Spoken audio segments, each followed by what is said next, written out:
thinking about what you have to do next, or what you're going to make for dinner or tomorrow, or what happened yesterday. And it's trying to just bring your full self integrated into one. And as you do that, there's an acceptance of bringing yourself back into the moment.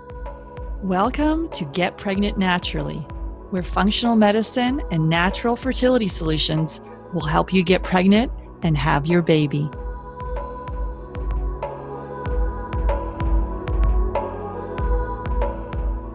Hey everyone, I'm Sarah Clark, and my mission is to inspire, motivate, and empower you. And most of all, I want you to wake up.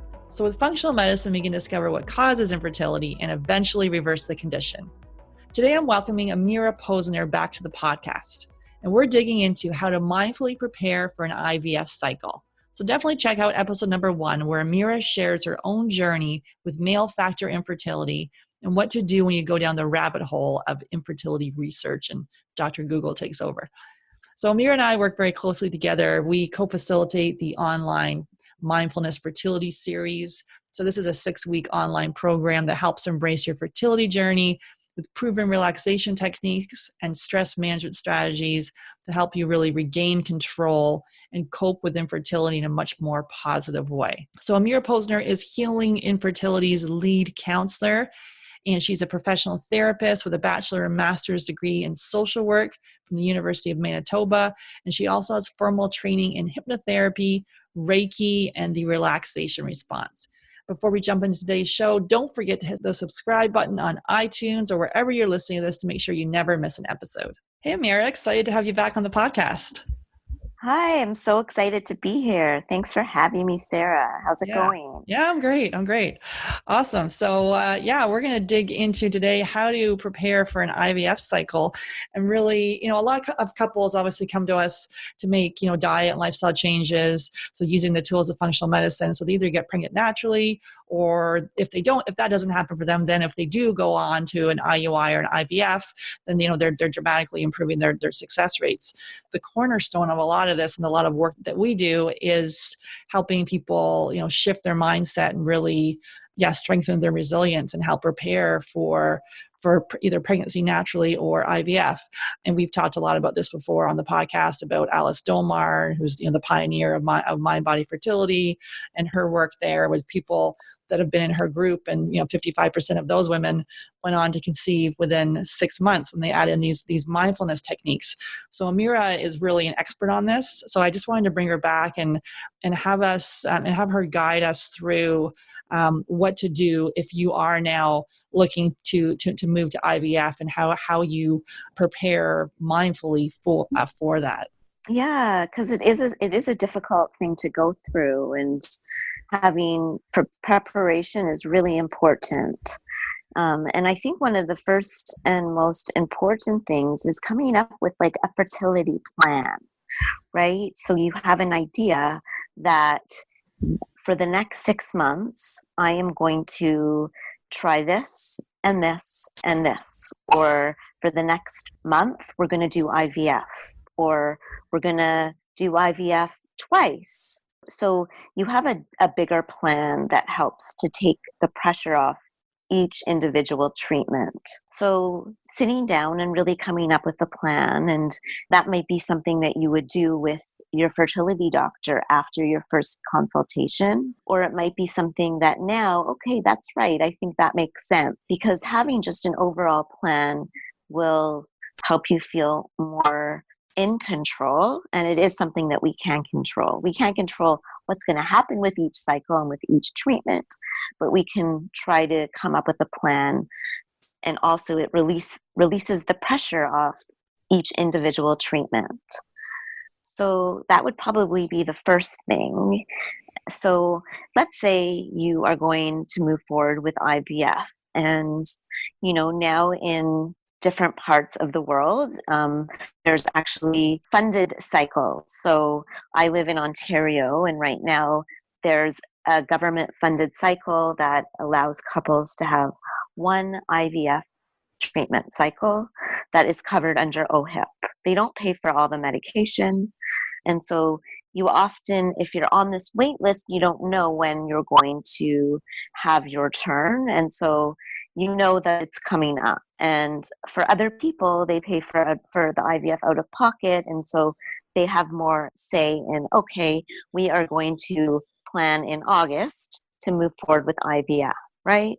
So sometimes you have more time to prepare, and sometimes you have less time to prepare. Does that make sense? Mm-hmm. Right. So just, and really looking at your lifestyle. And for some, it's not possible not to work. And most of us do need to work.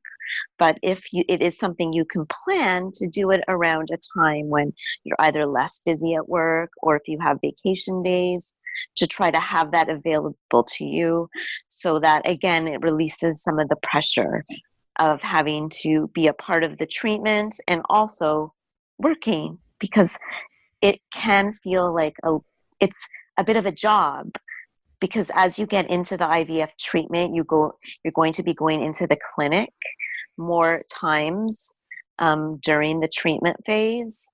So these are, again, things you can control. And as Sarah knows, I always differentiate between the things we can't control and the things we can control. So as much as we can plan, we can plan. And that's all fine and dandy. And like Sarah said, we can take our medications, and we can eat a healthy diet, and we can exercise. And we can also do a lot with our mindset to create a healthy mindset that is in line with treatment. But oftentimes it's difficult to do that because it's so emotionally exhausting with all the uncertainties and all the unknowns that are associated with the fertility treatment.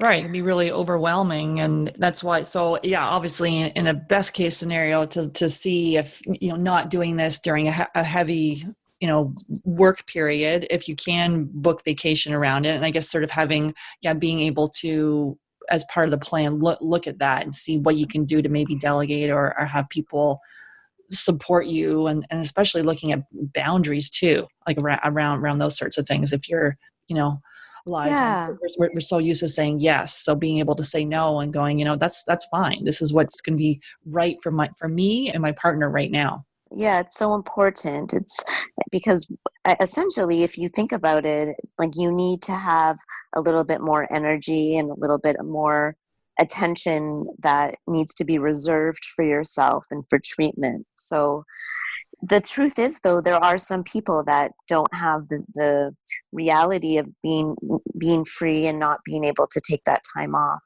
I was speaking with a couple last night, and she just got a new job, and there's no way, and she also has to commute, so she has to negotiate going into the clinic, going to work, and so it's a lot, right? And so if you need to work, you need to work, and there's other things you can do to try to bring back that balance throughout the process. Yeah, with that, instead of saying I've got to quit my job and basically meditate all day long, which is really not practical for anyone. No. There's a level of acceptance as to, okay, this is my work right now. This is, my availability of time. Like, how do we move into that acceptance, I guess, during. Right. And so it's actually, Sarah, as you know, it's not a natural process. In fact, moving into acceptance is a real shift, and it's a real opening, and it takes practice, and it takes effort. And the more you practice, the better you get at it.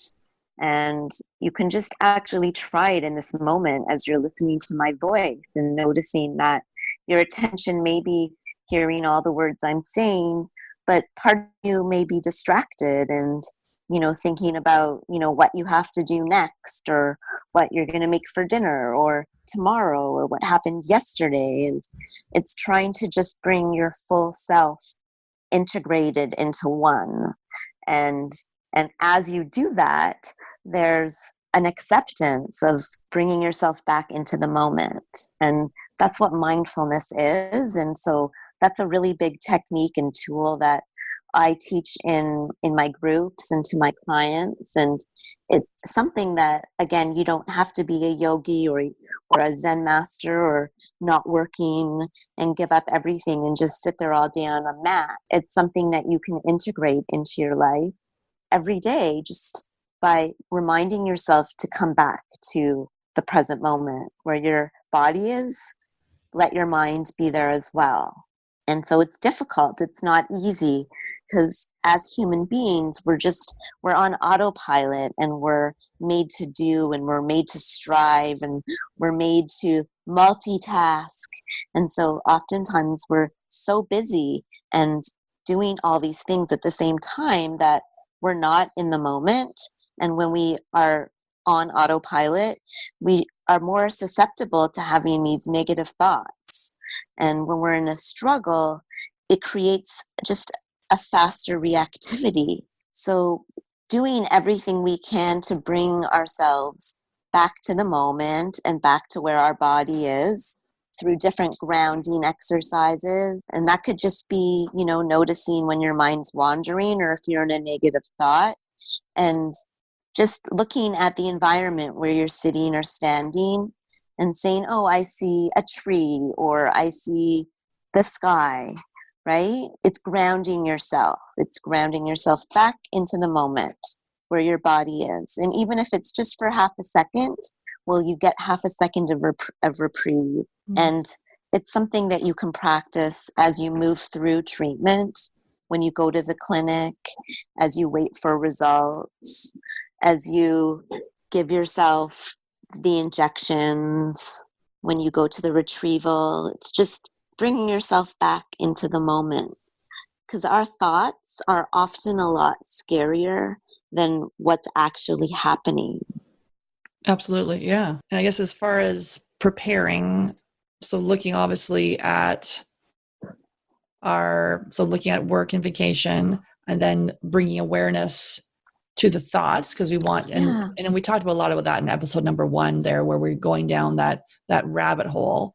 Anything else to prepare for the IVF cycle? I think just, along with taking more energy to yourself, what comes sort of natural with that is like the notion of self-care and just trying to be good to yourself and recognize that it's not an easy thing to go through and that it's a very common thing to experience infertility. And many couples, 1 in 6 in Canada and 1 in 8 in the United States, are also going through the same struggle. So just knowing that you're not alone and there's lots of support out there, just to normalize it for yourself and to recognize like the impermanence of it. It's not going to be going on forever.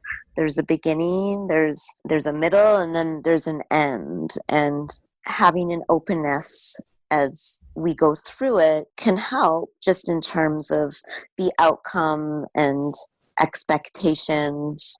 I know there's one fertility clinic in Ontario, and they make sure every patient that goes through IVF sees one of the counselors to talk about the treatment beforehand.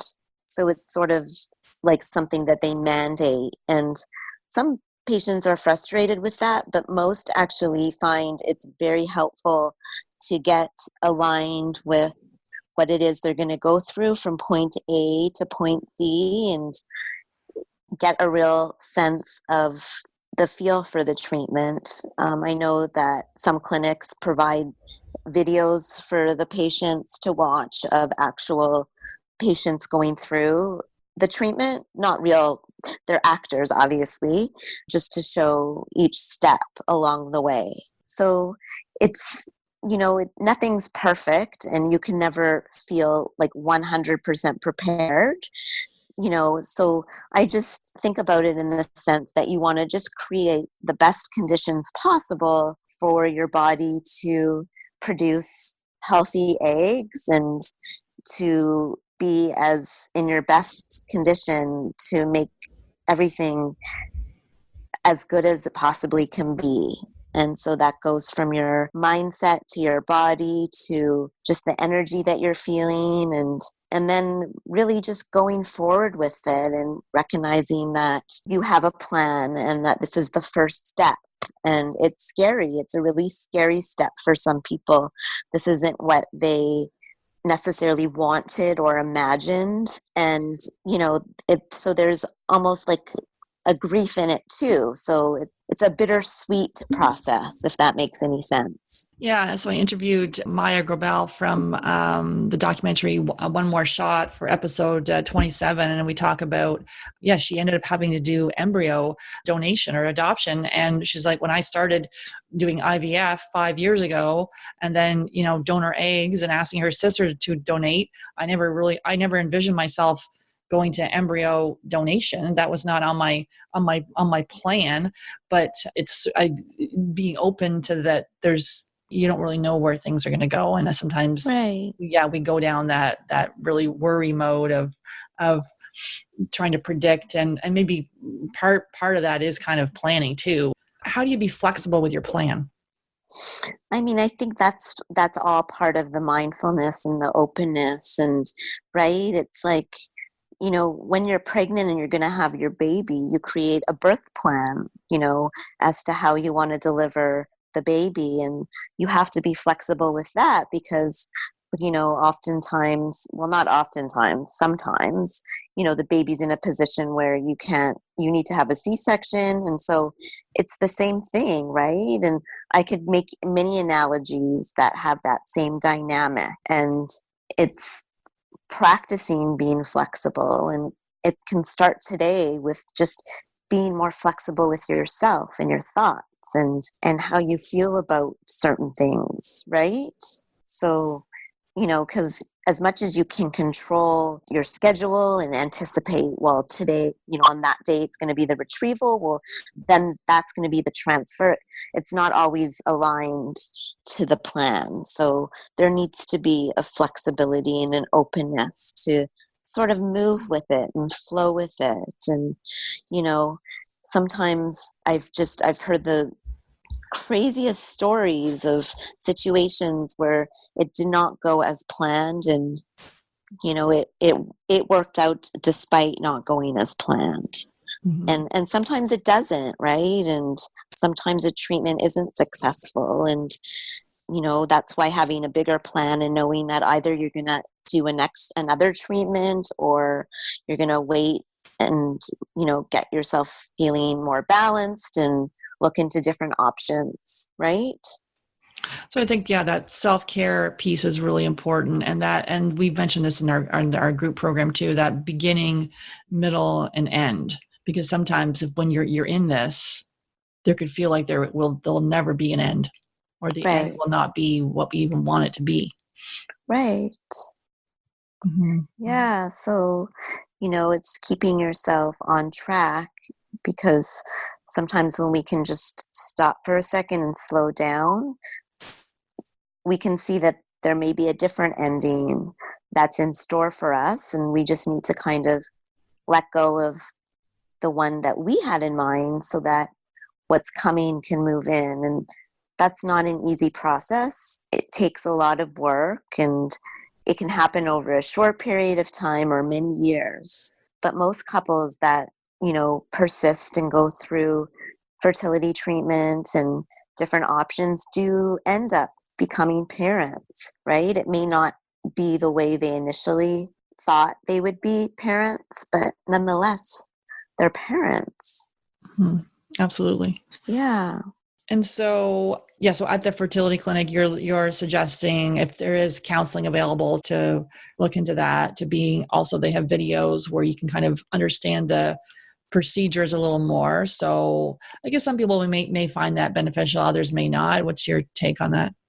I think you're right. I think some people do say that they do find it beneficial. And I think most people actually do their own sort of readings and information seeking, which I don't necessarily support, because I think, again, you can get taken down into the rabbit hole. Yeah. So I think just, some clinics offer like an IVF session where they spend like a couple hours going through each step, and the nurses teach you how to do everything. So you will learn how to do it, and at one part of it you feel like a chemist because you're mixing the meds, and another part you feel like a bit of a drug addict because you're injecting the meds. So it's an experience, and the more sort of calm and open and receptive you can be, the easier the treatment will be for you. Yeah, because I think sometimes there could be, we might try to distract ourselves, and then we could do Netflix binging or whatever it is. We're trying to distract ourselves, and then worrying all about the shots. How many embryos do I need to screen? And doing like all this like worry that is going down the rabbit hole again, instead of looking at like shifting the mindset a little bit and looking. Yeah, what would you say to that? Yeah, so the whole idea behind like mind body fertility is using mind body techniques to kind of disengage from that worried part of yourself, right? Like that part of yourself is going to be there no matter what, because it's by nature like embedded in human beings, right? And it's trying to protect you and trying to not let you get so happy in case things don't work out in the end. And so, you have a couple choices. You can be very gentle with that part of yourself and loving and nurture that part of yourself, or you can try to disengage from it. Not in like, I'm not listening to you, I don't like you, I'm just going to watch Netflix, because sometimes binging and watching Netflix isn't such a bad thing, right? Mm-hmm. If it's like a conscious thing and you're saying, okay, I'm allowing myself to take the next hour or 2 hours to just zone out. I'm going to watch my favorite show and just not worry about any of this. I just need that mental space, right? And so for 2 hours, you sit there and you watch your show and you get a little reprieve, right? Sarah, you know what I'm talking about. What do you watch? Well, my husband and I are now on Narcos, and I have to say, I am loving it. We were on Game of Thrones for a while, and now we're into Narcos, which these are typically not my genres. I'm more, if I were to watch it by myself, and I'm like, I'm picking something with my partner. So with my husband, and yeah, I don't know. What about you? Well, so when you're watching that, like you're all there in, Yeah. watching it, and it's kind of like you're in a trance state, in the sense that, you're not, for women that are really, or couples that are really distressed, it's even hard for them to take that time out, right? It's even hard. And even when they try to do that, they still have the worries and the negative thinking, right? And so just like you're taking that time, you can do other things to disengage, right? And you can break your day up and let yourself be more active in your life and not so much in your head. Yeah, I always put it back to those mindful walking. Like I can go on a 20-minute walk and I could be so in my head about everything, or I can stop and actually see my dog sniffing the grass, feel the wind on my face, smell the fragrance of the flowers, and really be there. And there's just a sense of calm that comes over you when you can actually be mindful as to where you are, even drinking a glass of water or eating. A lot of times we're shoveling food in our face, and actually slowing and chewing it, and plus it helps with your digestion. But Yeah. yeah, just little pieces throughout your day. It's not this like thing where you got to sit on a mat for 30 minutes and meditate, although Right. that would be good too, but you don't have to. Right. So it's just sometimes things get tricky because you're like in the IVF treatment, you're an active participant. So you need to also be going into the clinic once you start the medication. And so there's, throughout the process, like you're getting information and you're seeing how you're responding to the medication. And so it's not like still water, right? It's like there could be bumps along the way.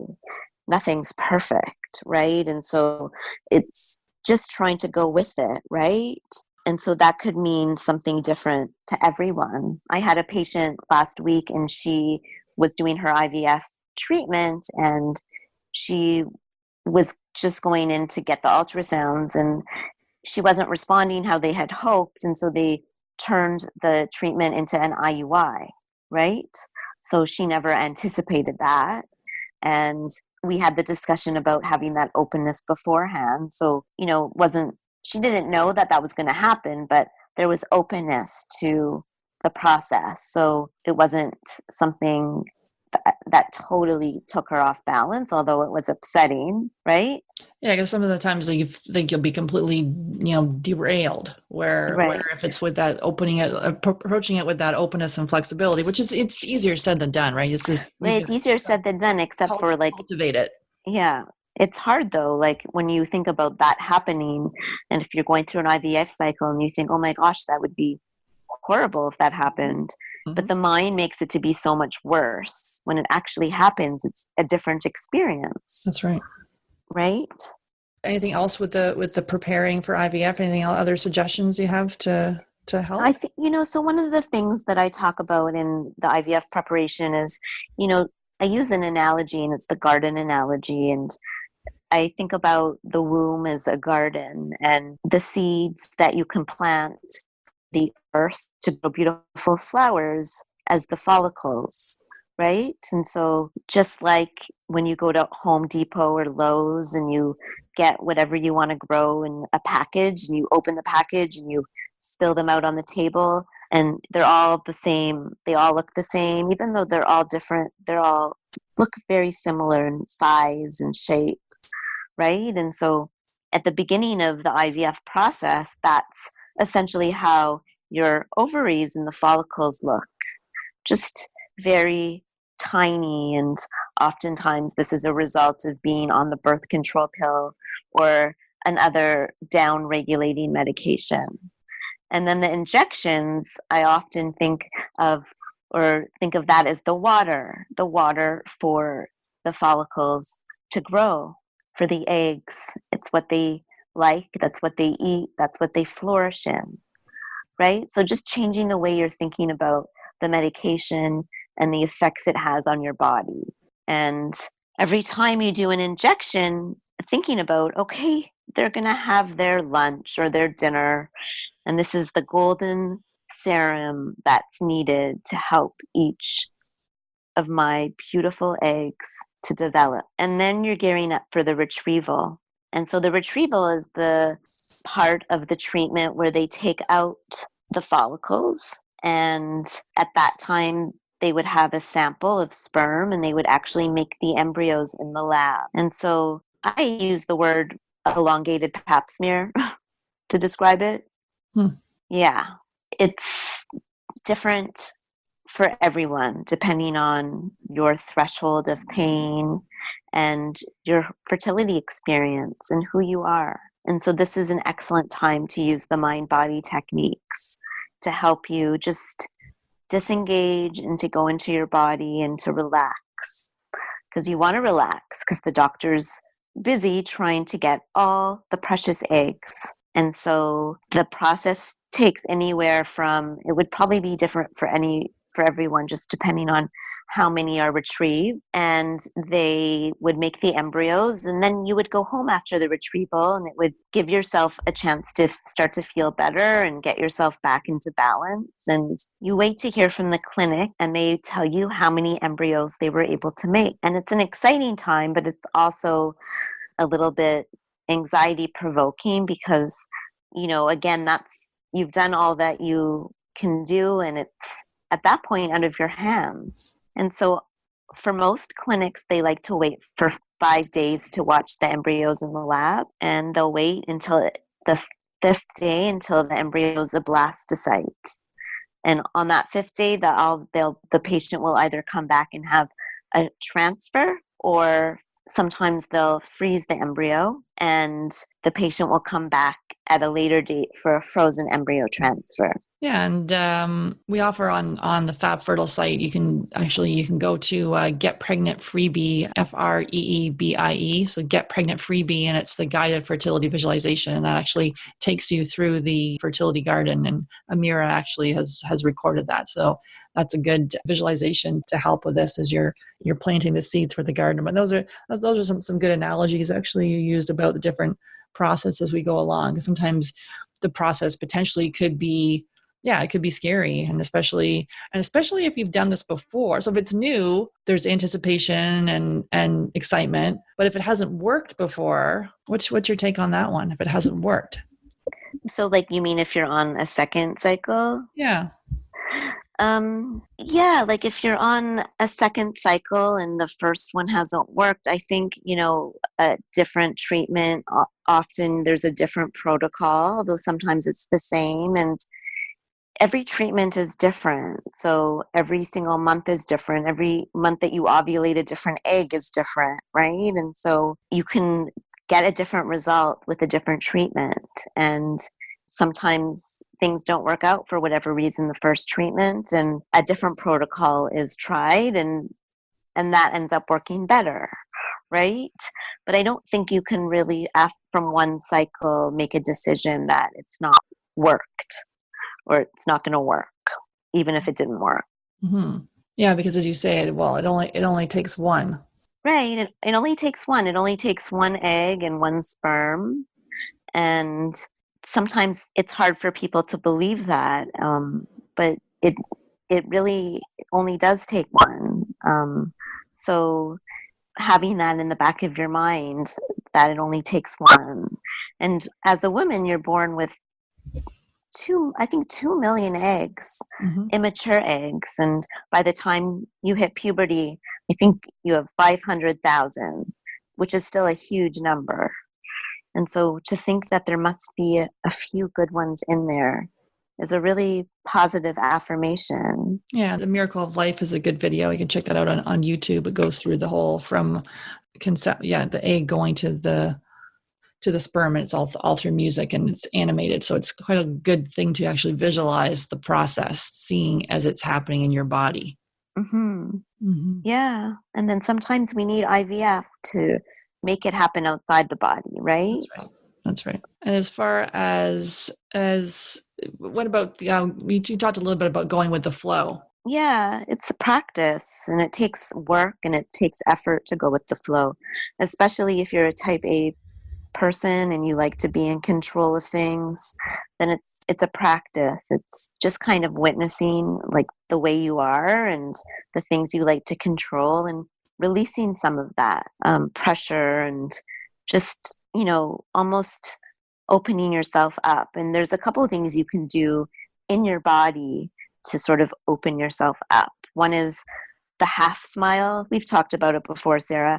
Like just kind of smiling a little bit, like not a full grin, but just a little bit. And when you do that, even if you're not feeling smiley, the smile gives your body and brain the message that everything's okay, right? So it helps to just calm you.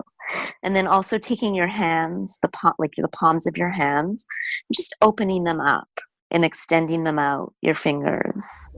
Often, if you notice, we clench. We're just tight and closed. But if you're standing in line or just lying down or sitting at your desk, you can just open your hands by your side. Kind of like, I'm just opening, I'm accepting this reality. Yeah, we've also talked about the belly, because a lot of us like to, keep the belly tight, keep it flat, keep it contracted, being able to just let the belly hang out and breathe into it. Yeah. Yeah, I'm breathing from your belly, not from your chest. Mm-hmm. So you can take your hand and put it on your lower belly and just breathe. And what about taking it from the diagnostic side of things to being able to see, how the body works when we're going through IVF? Yeah. Well, yeah, that's kind of what we were talking about a little bit before.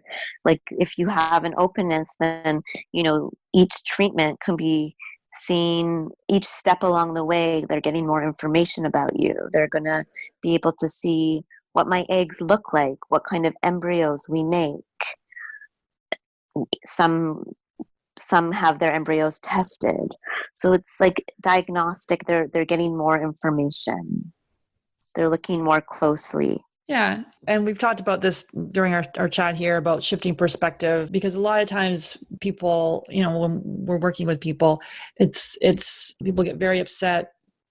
Obviously when you're trying to get pregnant, you end up seeing pregnant people everywhere because that's what's on your mind. And then you could be some like frustration at different levels. The fact that you need to do an IVF, frustrated with your ovaries, frustrated with the doctors who are delivering, news to you. So how do you work with those sorts of things where you could be very like angry and or sad or grieving, all these different emotions that are coming up? Yeah, they're going to come up, right? And they're going to come up, and sometimes they may move us to tears, and that could actually be healthy in the moment and feel cathartic in the moment. And so we can't always plan what's going to come up and when it's going to come up, right? But if we take time each day to bring calm and peace to ourselves in almost like a superimposed state. So, whether we listen to a podcast or a meditation or we do a little yoga routine, that's going to give us the grounding to be able to move and respond to all these flowing emotions that are very normal. And you can feel them all in the same moment sometimes, and it can feel overwhelming, and a lot of the times we're very hard on ourselves. We judge ourselves and we're critical of ourselves. And so being gentle and loving kindness is a big thing we talk about, Sarah, in my group. And I know we talk about it too in the mindfulness fertility series. So really just acknowledging that right now we're going through treatment and we're suffering, but that we're not alone. And that suffering is part of being human, and to extend ourselves some love and compassion because we deserve it. And we're good people, and we deserve good things, and we need to align with ourselves, almost like become our own best friend along the ride. Yeah, that self-love and self-compassion is so important, which is easier said than done, right? But again, it's bringing awareness back to that, where if we are being too hard on ourselves, if we are having these expectations of ourselves of how we're supposed to be rather than just being in the moment. Right. Yeah. Right. And it takes a practice. Well, awesome. So anything else you'd like to add? Yeah, no, I think we covered it all. And remember that it does not last forever, and you're doing it for a good reason, right? Absolutely. Yeah. Yeah.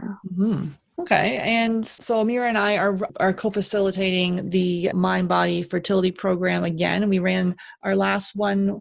We ran that in February 2018, and we had 12 ladies in there, and 3 of them actually got pregnant. So that was very exciting. And we are running our series again. So the program is starting September 27th, 2018. And so space is limited. It's a group program where we meet for 6 weeks online through Zoom. And basically, so anywhere in the world, it'll be starting at 7:30 Eastern. And so again, for 6 weeks.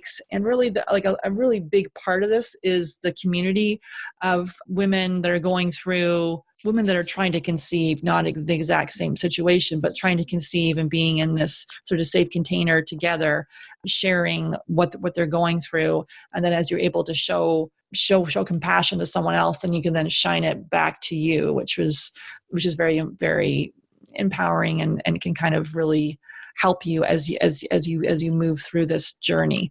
So this is starting September the 27th, and you can go to my website, so Fab Fertile, and you go to shop and then mindfulness fertility series, and then you can click on the waitlist there, and also there'll be a link in the show notes here to click on a link to sign up and join. Anything else you'd like to share about the program, Amira? Yeah, I'm really looking forward to doing it again. Last time we did it, we had a full group, and I didn't know how it was going to pan out, but everyone really enjoyed it, and it's like really intimate and supportive and healing, and I really enjoyed it.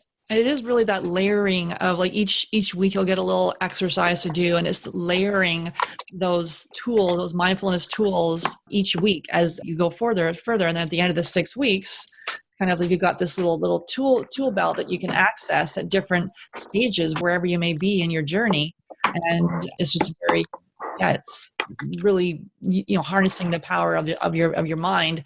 And as we say, people that have just done mindset. We obviously look at functional medicine and lab testing and, diet as well, but just looking at mindset is super powerful to allow you to conceive. Yeah. Awesome. Well, thanks for being back on the podcast again. It was great having you share your knowledge on this topic. I love it. Yeah. And have yourself a fabulous day, everyone. Thank you, Sarah. Have a great day, everyone. Hey there, Sarah Clark here.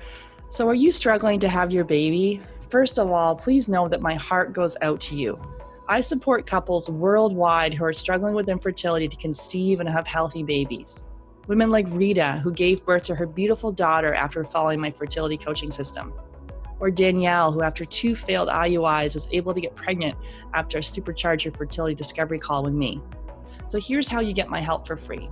So I offer a free supercharger fertility discovery call. And on that call, I'll create a plan with you that is going to help you fast track your success.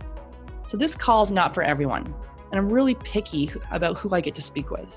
And I have a strict but totally reasonable criteria that needs to be met in order for us to move forward. So here's who I can help. So first of all, you need to be able to explore your infertility diagnosis in a new light. So this offers for people who are open-minded, they're coachable, and if you can do that and want to double or triple your chances at the fertility clinic or get pregnant, awesome. So let's get on the phone and chat. Also, you must be an action taker. So someone who's committed to seeing results, you're able to follow directions. Don't worry, I'm not going to ask you to do anything bizarre. But if you're one of those people who like to consume a ton of information, but don't like to spend time implementing and seeing results, then the call's not really for you. So I only want to spend time with people who are genuinely committed to their own success. So just click on the link in the show notes and apply, or go to fabfertile.com and click on the free consult. So it's a really short application that just tells me about your health, how long you've been trying to conceive, and how soon you'd like to be pregnant. So seriously, this is going to be the best time you've ever spent on your fertility. Looking forward to chatting. Talk soon. Thank you for listening to Get Pregnant Naturally. Seriously, it means the world to me that you're here.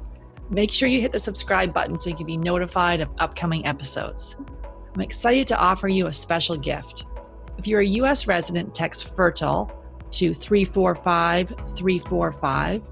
You'll be prompted to enter your email address and you'll receive our fertility yoga download. In this 20-minute intro video, we focus on a calming and peaceful practice to connect back to your heart. These simple fertility yoga poses can help quiet negative thoughts and make you feel more in control. Download it now and get started today. So for U.S. residents, text FERTILE, FERTILE, to 345-345. For non-U.S. residents, go to www.yogafreebie.com to access your special gift. That's www.yogafreebie.com to access the free fertility yoga download. And I love this quote by Dr. Mark Hyman, medical director of the Cleveland Clinic Center for Functional Medicine and chairman of the Institute for Functional Medicine. Functional medicine is medicine by cause, not by symptom. Functional medicine practitioners don't in fact treat disease. We treat your body's ecosystem. We get rid of the bad stuff, put in the good stuff, and because your body is an intelligent system, it does the rest. Thanks for listening. Until next time.